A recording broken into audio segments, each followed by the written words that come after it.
जय हिंद प्यारे बच्चों, आशा है आप स्वस्थ और सुरक्षित होंगे। बेटे,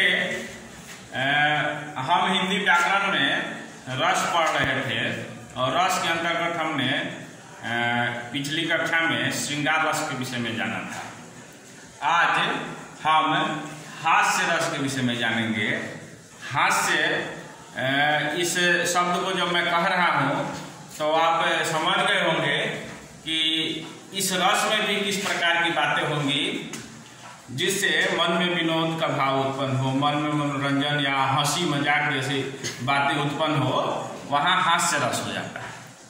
तो बेटे एक बार इसकी परिभाषा देखें कि विकृत वेशभूषा, क्रियाकलाप, वाणी, चेष्टा इत्यादि के द्वारा विकृत वेशभूषा, क्रियाकलाप, जो कोई व्यक्ति ऐसा है जैसे हम कहीं नाटक में जाते हैं या सर्कस में पहले जाते थे तो देखते थे कि जोकर आ रहा है और उसकी वेशभूषा विकृत होती थी। कहीं फटा पहन के आ रहा है, कहीं नाक पर वो गेंद लगा के आ रहा है, इस तरह की विकृत वेशभूषा।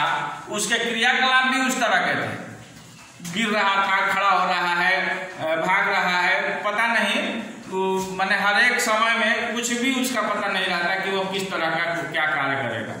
तो इस प्रकार से उसके क्रियाकलाप, वेशभूषा और वाणी, चेष्टा, कई बार हम देखते हैं ये टीवी पर भी कई बार वैसे कॉमेडी का शो आता है, तो इस प्रकार से उसकी वाणी भी बहुत सारे ऐसे बात बोलेगा, चाहे बात बना के बोलेगा, दूसरे के आवाज में बात बोलेगा, तो उससे भी हमारे हृदय में जो विनोद का भाव जागृत होता है, जो हमारे हृदय में वो हास्य का, विनोद का भाव जागृत होता है, उसे हास कहा जाता है। ये हास क्या है? हास्य रस का अस्थायी भाव है।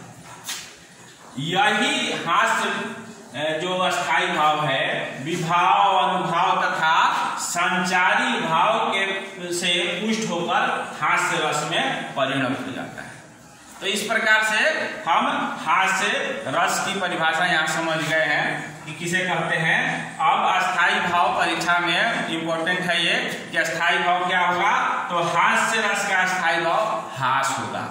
यह एकदम आसान है और यहाँ पर आपको कभी भी कहीं भी संकोच नहीं करना है और याद भी हो जाएगा हास्य हास। आधा सौ को पूरा कर देंगे, यह को गायब कर देंगे।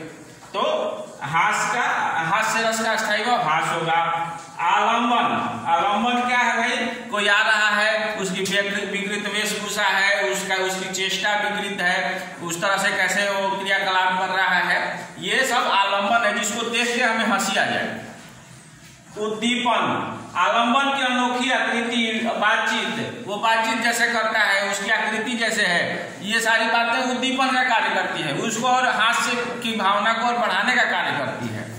इस प्रकार से अनुभाव, यहाँ पर अनुभाव क्या है, ये हम देखते हैं तो मुस्कान, जैसे हम हंसने लगते हैं, किसी व्यक्ति को इस प्रकार से क्रियाकलाप करते देखेंगे तो हंसेंगे, या जोर से जोर से अट्टहास करने लगेंगे, या आंखें मिचमिचाने लगेंगे। इस प्रकार यह अनुभाव है। और संचारी भाव हर्ष, आलस्य, निद्रा, कंपन, उत्सुकता आदि। संचारी भाव के विषय में आप जानते हैं कि ये जल के बुलबुलों के समान होते हैं कि अनेक आते रहते हैं, जाते रहते हैं। तो संचारी भाव बहुत सारे भी हो सकते हैं, 33 बताया भी है आपको।